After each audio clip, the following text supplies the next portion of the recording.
Welcome back to another Marky-mark video. Get yourself comfy. Thank you very much for everyone who wished me well on my first radio presenting debut on the Marky-mark Bluenote OJC show a couple of Saturdays back. Really appreciated it. I had an absolute blast. Really enjoyed playing some of the best jazz tunes.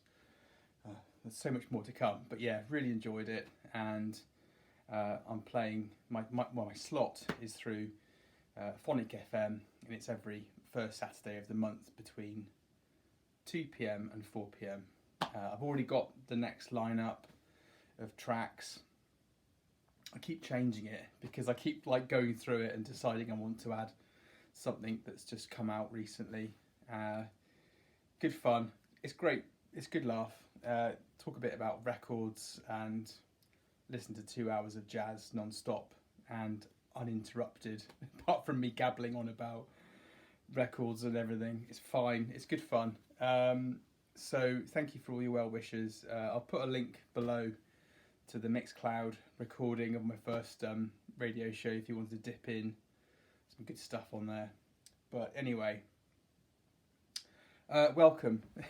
Welcome.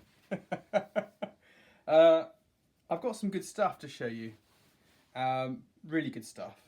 Good jazz stuff, and a bit at the end which isn't jazz but kind of bluesy. I think it's bluesy. Anyway, should we get the elephant out of the room? First of all, let's just talk about this very incredible reissue from Kraft. Working with the Miles Davis Quintet, I've got all my feeds, my Facebook feeds and YouTube feeds. Everyone's going crazy about this at the minute. Working with the Miles Davis Quintet. So let's cut a long story short. OJC was a budget, as I understand it, a budget jazz label. Produced had a lot of tapes, jazz tapes.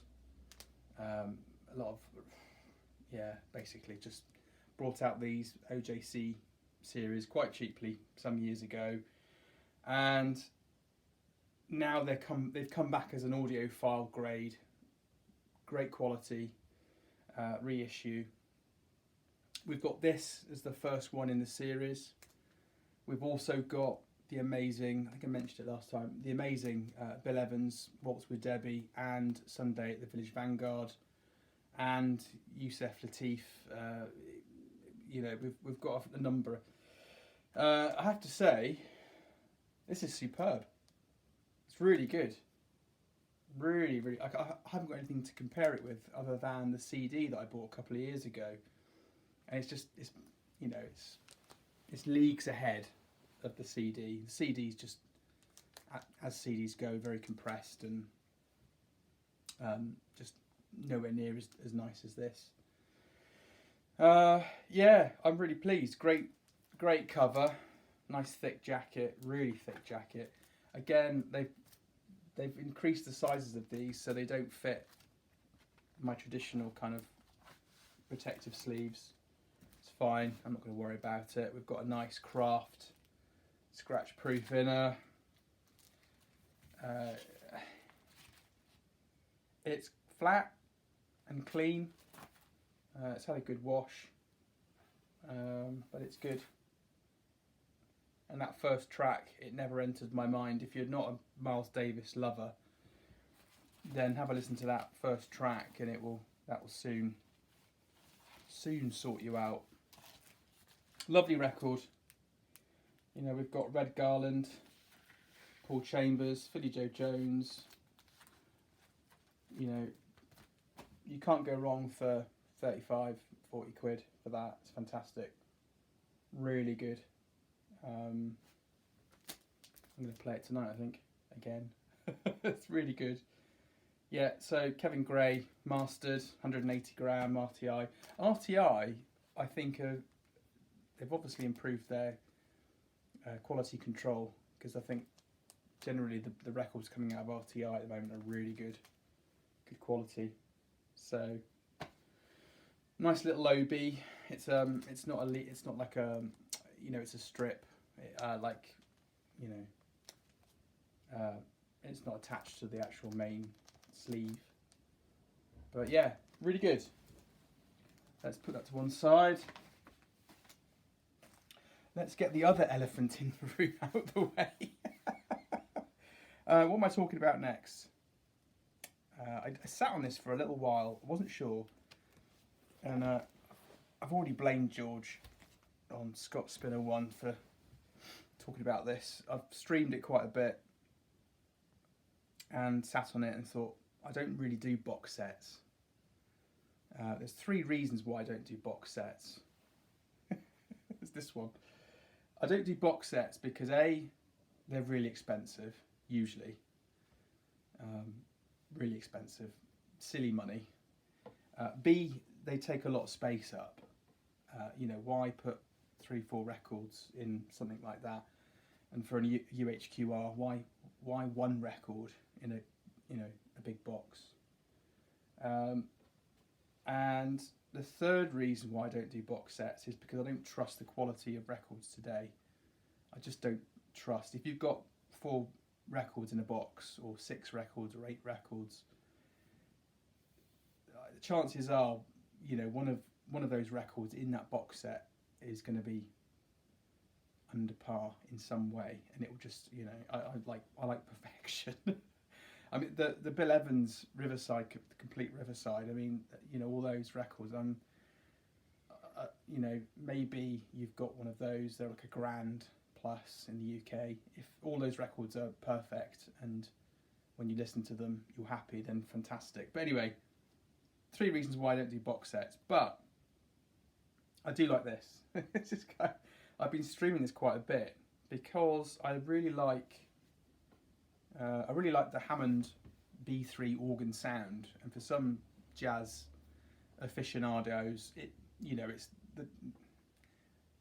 the organ doesn't do it for them. But for me, I really like it.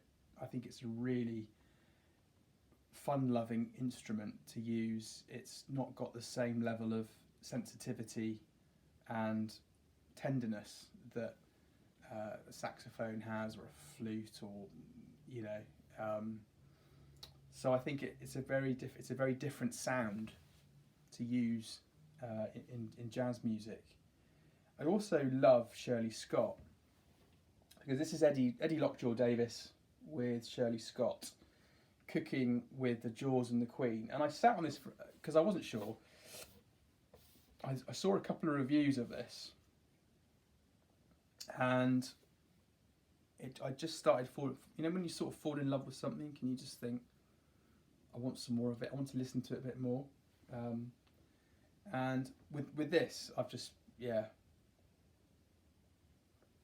I've fallen in love with it. It sounds fantastic. It's absolutely fantastic. It's really, really good. Craft Recordings, 2022. I've got there's 4 LPs here, and a lovely booklet that talks about how Eddie Lockjaw Davies and Shirley Scott got together, but also a little bit of backstory on these 2 jazz artists. Lovely box, really like it. So Shirley Scott was the wife of Stanley Turrentine. That's how they got together, through jazz music. And I'll just show you. So that's the box.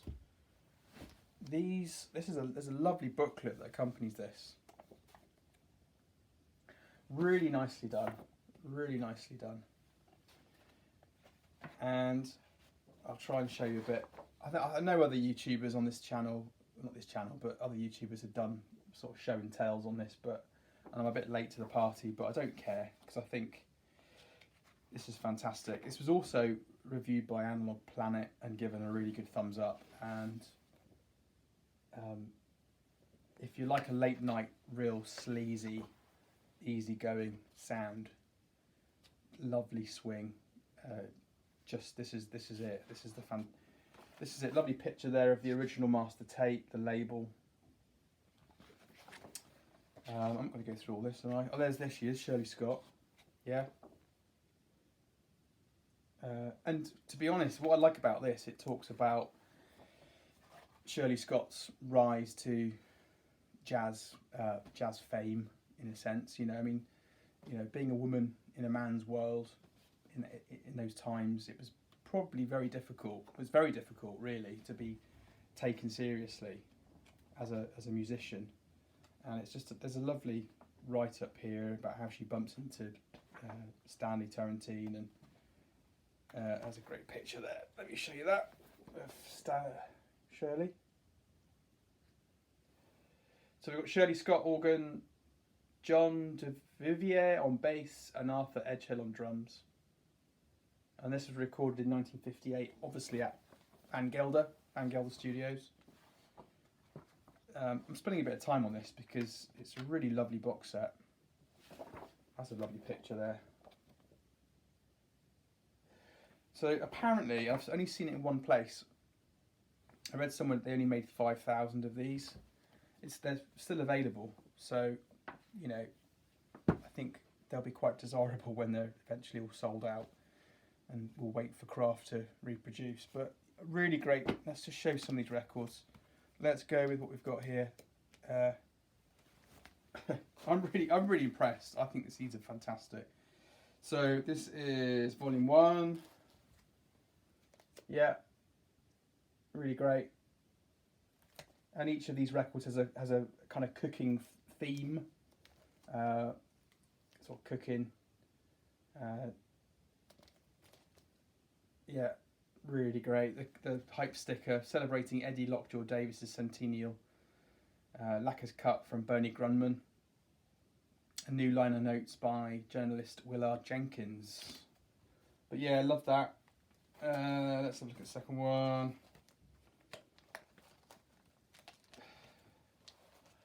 And the first track on this one's called The Rev, which is my favourite. It's a real slow, gorgeous.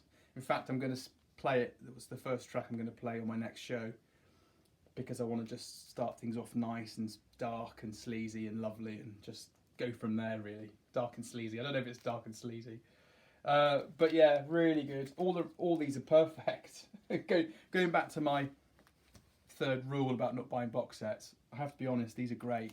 These are fantastic. They sound absolutely fabulous.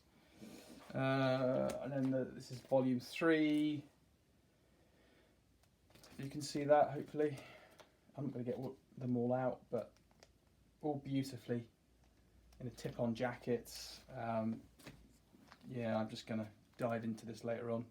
And then we've got Smoking, Eddie Lockjaw Davies. Again, Smoking. This is just so funky. It's just I'm really pleased. I can't say enough about that. Really good. Really good.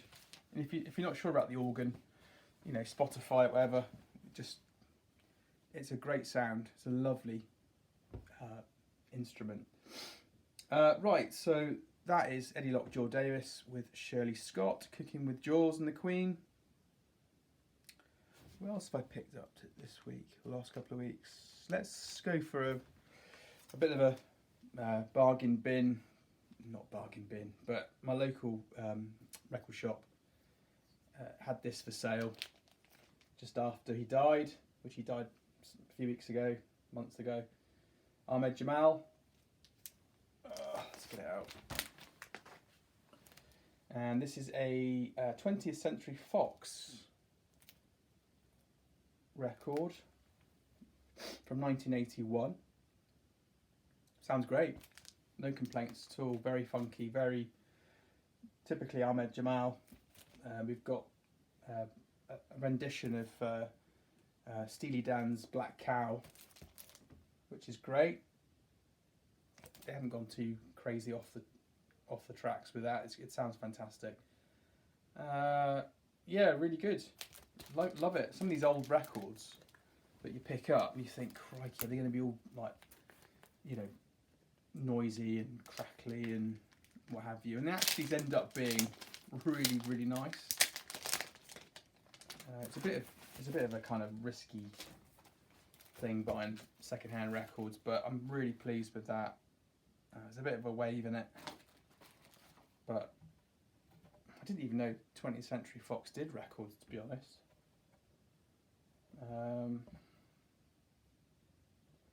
Yeah, it's a bit of a cowboy hat record, but it sounds fantastic. I'm happy. Great stuff. Right, so we've got classic series. Don Wilkinson, Preach Brother. Wonderful. Oh, it's great. The thing that this has been out for a little while, I think. It was last year it was released, and released in 1962 originally. You can see that. Grant Green on guitar, and that got me straight away. And Sonny Clark on piano, another fantastic heavy hitter. Butch Warren on bass, and the wonderful Billy Higgins on drums. So again, another stone cold winner from Optimal printing this. They've done a great job. Sounds fantastic in all the right places. So I'm really impressed actually with these classic series Bluenotes. They've upped their game. They really have, and you can't really go wrong. I mean, I don't buy every single one. I just buy the ones that I really like. You know, I'll Spotify it and make a decision if I like it from beginning to end. If I like a couple of tracks, I might give it a miss. Sometimes I come back to it and think, well, you know, I really want that. This is great. Preach Brother. Great stuff. Kevin Gray cut, mastered it, obviously. And for 15, 18 quid. Fantastic. Right, along those lines, this is the last one I picked up recently. Little Johnny C, which came out very recently. 2023. This came out a couple of weeks ago, I think. Again, funky as hell, great stuff.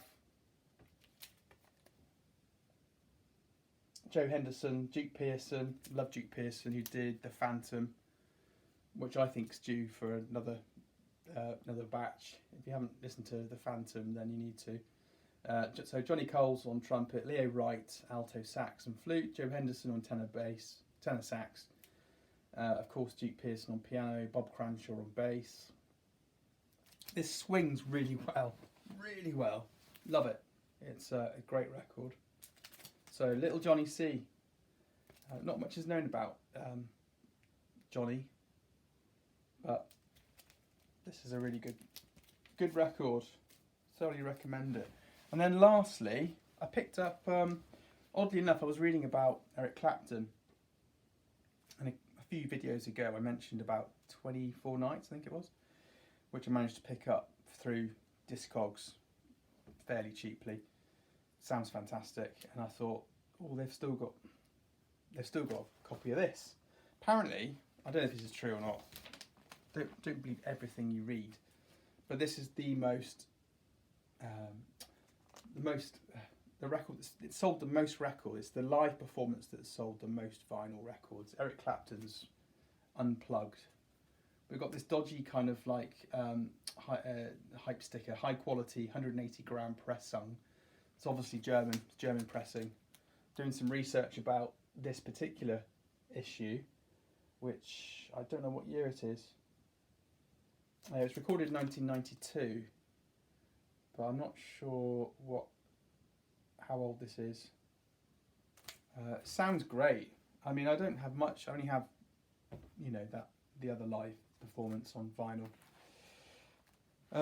So I took a punt on this, and it sounds great. Cleaned it. It's really flat. It's a lovely record. Really clean. I'm just trying to find a date. I can't remember. Doesn't say what year it is, but yeah, it's great. Sounds fantastic. Lovely bluesy, mellow, and he's a nice bit of interaction with the audience, and it sounds great. So it's Eric Clapton's Unplugged. Yeah, good stuff. So that's me done for the minute. Thanks for watching. Getting a bit hot and sweaty now. Have a nice weekend, and see you all again very soon. And take care. keep spinning. Cheers. Bye.